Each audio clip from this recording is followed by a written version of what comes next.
O ministro Alexandre de Moraes é o relator do caso da Marielle lá no STF.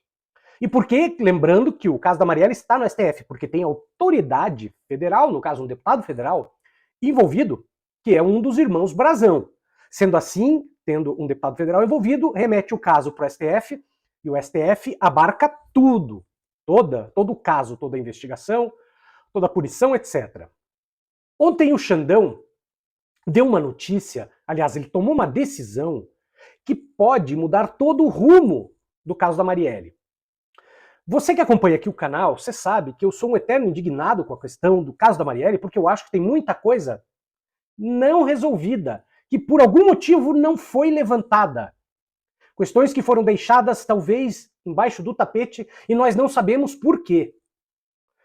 Presta atenção nessa notícia e na volta eu explico a consequência. Vamos falar sobre uma determinação do ministro Alexandre de Moraes. Ele mandou a Polícia Federal apresentar conversas da vereadora Marielle Franco com o delegado Rivaldo Barbosa.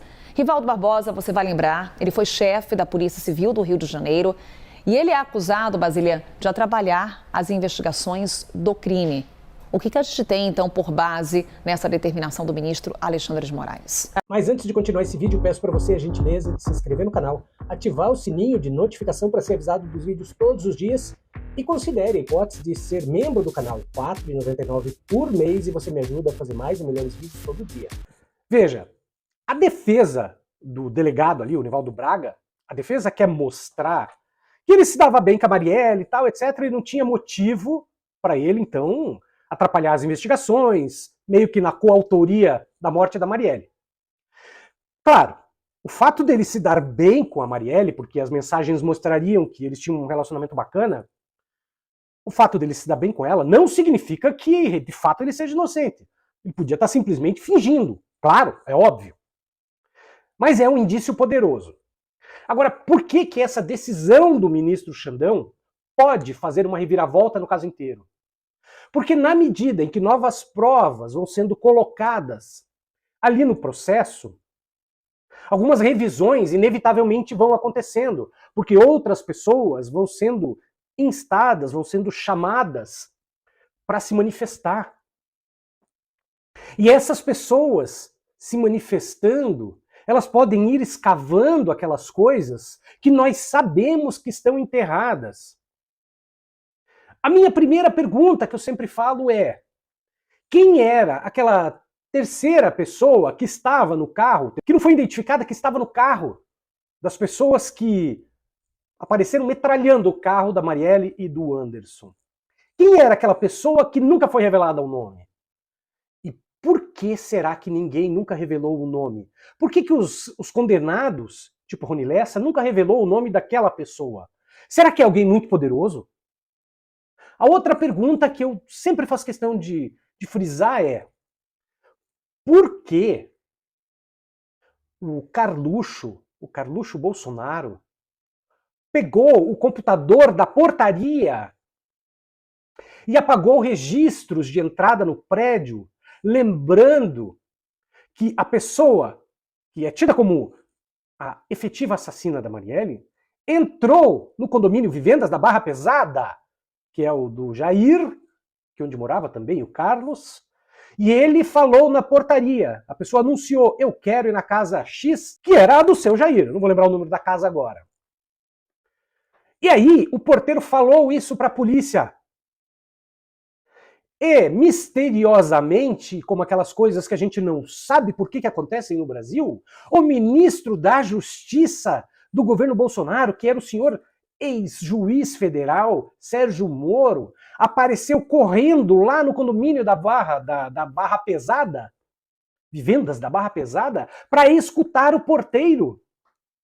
O ministro da Justiça, que não é policial e que não podia interferir numa investigação em trânsito. E aí, do nada, o porteiro mudou a opinião dele, mudou o depoimento dele. O que será que o ex-ministro e atual senador foi conversar com o porteiro? Por que nunca ninguém perguntou para o ministro, ex-ministro e atual senador, o que ele foi falar com o porteiro? Por que ninguém da imprensa, não esperemos que isso ocorra, claro. Nós sabemos do amor platônico que a imprensa brasileira, a grande imprensa, tem por esse ex-juiz.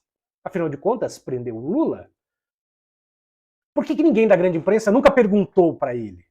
O que o senhor foi conversar? Por que o senhor foi conversar, sendo que o senhor não é policial e não podia interferir num caso que estava correndo? A outra coisa que eu gostaria muito de saber é por que esse porteiro nunca foi ouvido de novo, dadas as evidentes incongruências que estão nesse processo. Por que o porteiro jamais foi chamado a depor novamente? Por que as promotoras que cuidavam do caso reclamavam na época em que o Jair era presidente que havia pressão de cima para que elas não investigassem o caso?